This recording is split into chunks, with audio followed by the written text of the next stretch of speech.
ভারতের মধ্যপ্রদেশের মান্দসৌরে এক হৃদয় বিদারক ঘটনা সামাজিক যোগাযোগ মাধ্যমে আলোচনার কেন্দ্রে এসেছে। ৭১ বছর বয়সী সোহানলাল জৈনের মৃত্যুতে স্বজনদের শোকের ছায়া থাকলেও এক ভিন্ন চিত্র ধরা পড়ে তার ঘনিষ্ঠ বন্ধু আম্বালাল প্রজাপতির আচরণে। মরদেহের পাশেই তিনি গান ছেড়ে নাচছেন। ভিডিওটি দ্রুতই সামাজিক যোগাযোগ মাধ্যমে ভাইরাল হয়ে যায়। প্রথমে অনেকে বিষয়টিকে অশালীন ভেবেছিল, কিন্তু পরে জানা যায় এটি ছিল সোহানলালের শেষ ইচ্ছে। মৃত্যুর আগে লিখিত চিঠিতে তিনি আম্বালাল ও আরেক বন্ধু শঙ্করলালকে তার শেষ যাত্রায় নাচতে বলে গেছেন।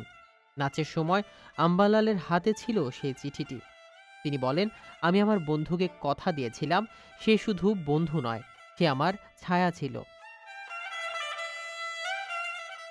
আরও জানান, সোহানলাল ২ বছর ধরে ক্যান্সারে আক্রান্ত ছিলেন এবং রাতলামের একটি হাসপাতালে চিকিৎসাধীন অবস্থায় ছিলেন। শেষ পর্যন্ত তিনি ক্যান্সারের কাছে হেরে যান।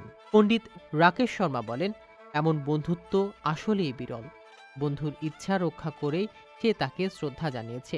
ঘটনাটি মানুষের মধ্যে বন্ধুত্বের মর্ম স্পর্শ করেছে।